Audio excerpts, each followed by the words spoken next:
Oke, perkenalkan nama saya Muhammad Syarifullah, NIM 21242033.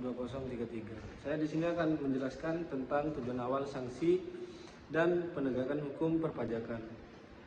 Tujuan awal sanksi perpajakan dan penegakan hukum perpajakan secara umum adalah untuk yang pertama mendorong kepatuhan wajib pajak, dan yang kedua sanksi diberikan agar wajib pajak taat dalam melaksanakan kewajiban perpajakan seperti melaporkan, membayar, dan menyetor pajak tepat waktu dan sesuai ketentuan.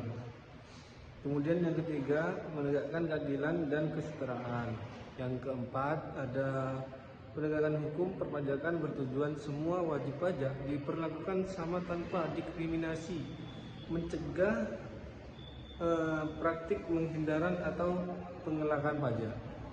Terus yang kelima, ada melindungi penerimaan negara.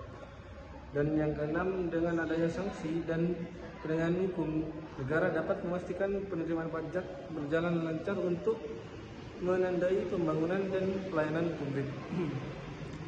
Terus yang ketujuh, mencegah dan mengatasi pelanggaran pajak.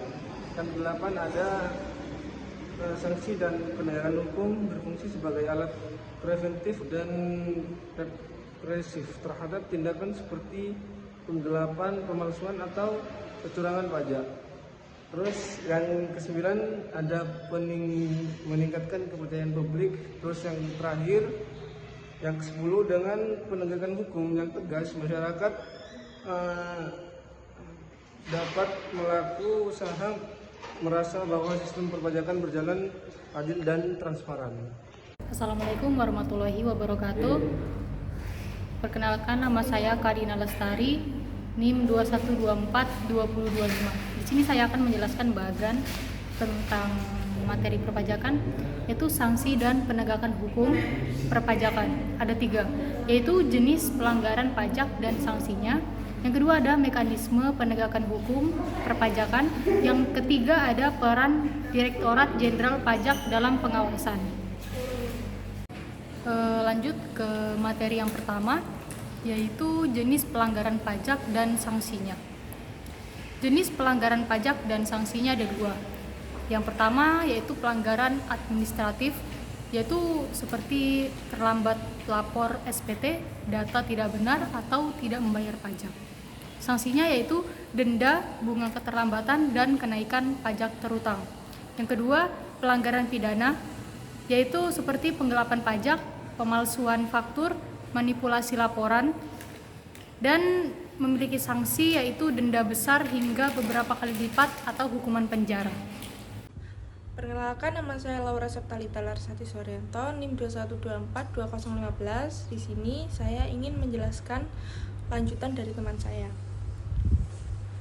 yaitu mekanisme penegakan hukum perpajakan. Yang pertama, penegakan hukum administratif. Penegakan hukum administratif dilakukan untuk menguji kepatuhan wajib pajak sesuai ketentuan perundang-undangan pajak. Mekanismenya dimulai dari upaya himbauan, penagihan, pasif maupun aktif, pemeriksaan, hingga penerbitan surat ketetapan pajak SKP atau surat tagihan pajak STP jika ditemukan pelanggaran administratif. Wajib pajak yang menerima surat teguran dapat mengajukan keberatan dan banding jika tidak setuju dengan hasil pemeriksaan. Sanksi yang dikenakan berupa denda, bunga, atau kenaikan pajak.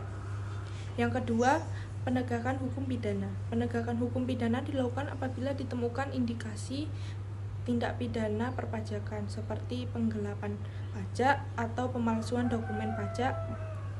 Proses meliputi pemeriksaan bukti, pemulaan, penyidikan, dan penyidikan forensik digital. Wajib pajak yang digunakan melakukan tindak pidana diberikan kesempatan menghadiri sanksi pidana melalui mekanisme ultimum remedium dengan membayar pokok pajak dan sanksi administratif sesuai ketentuan UU KUP. Jika proses berlanjut ke tahap penyidikan dan persidangan, sanksi pidana berupa pidana penjara, kurungan, dan denda dapat dijatuhkan.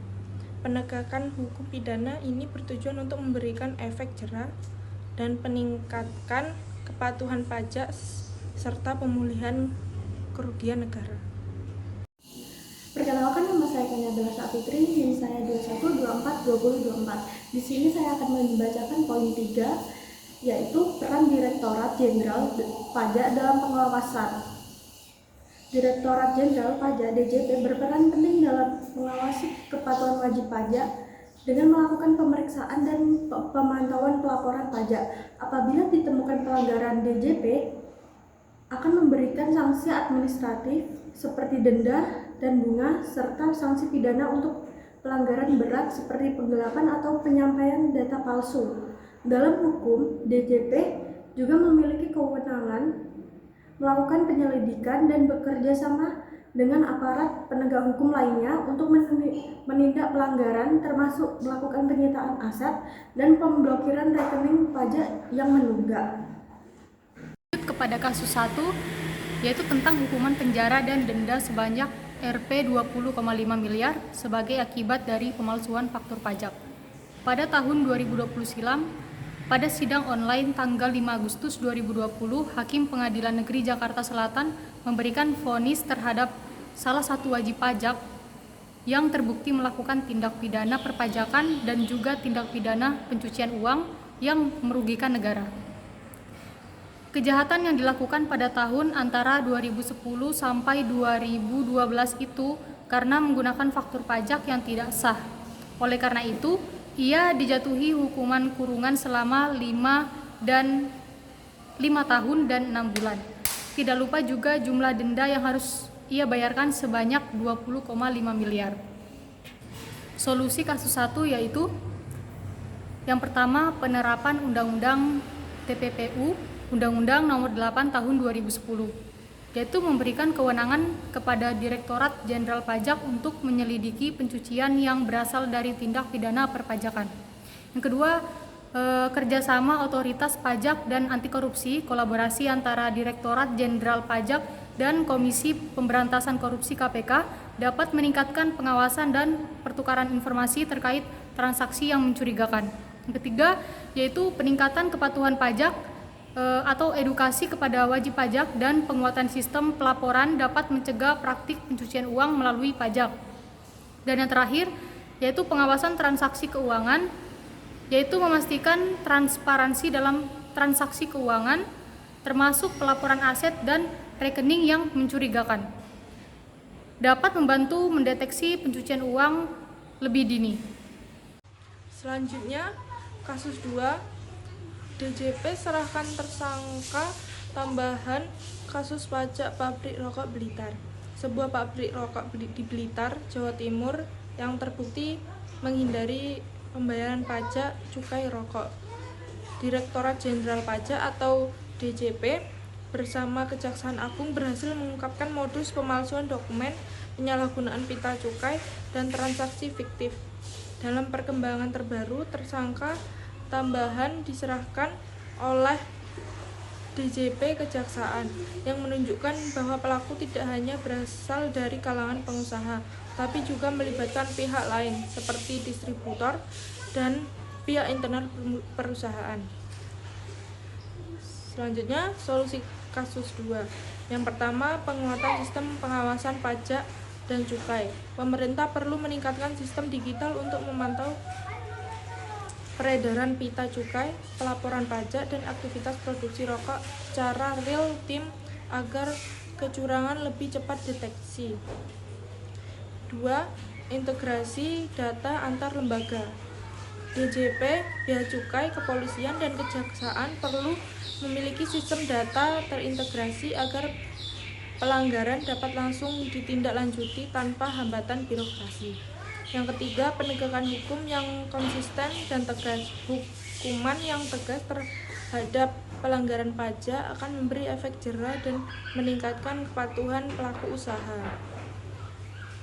Yang keempat, sosialisasi dan edukasi kepada pelaku usaha. Edukasi kepada pemilik pabrik dan pelaku usaha kecil menengah tentang kewajiban perpajakan dan resiko bila tidak patuh penting untuk meningkatkan kesadaran hukum. Yang kelima, perbaikan prosedur administrasi dan pendaftaran wajib pajak. Proses pendaftaran dan pelaporan pajak perlu dibuat lebih sederhana dan mudah diakses agar tidak ada alasan bagi pelaku usaha tidak patuh. Lalu untuk poin kesimpulan, sanksi dalam perpajakan berfungsi sebagai alat untuk memastikan kepatuhan wajib pajak terhadap peraturan perpajakan. Penegakan hukum perpajakan mencakup pemberian sanksi administratif maupun pidana kepada wajib pajak yang melakukan pelanggaran seperti keterlambatan pembayaran, penggelapan pajak, atau pelaporan yang tidak benar. Dengan adanya sanksi ini, sistem perpajakan dapat berjalan dengan efektif, menjaga keadilan, serta meningkatkan penerimaan negara.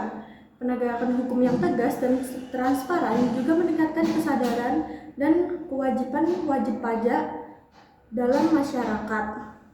Terima kasih.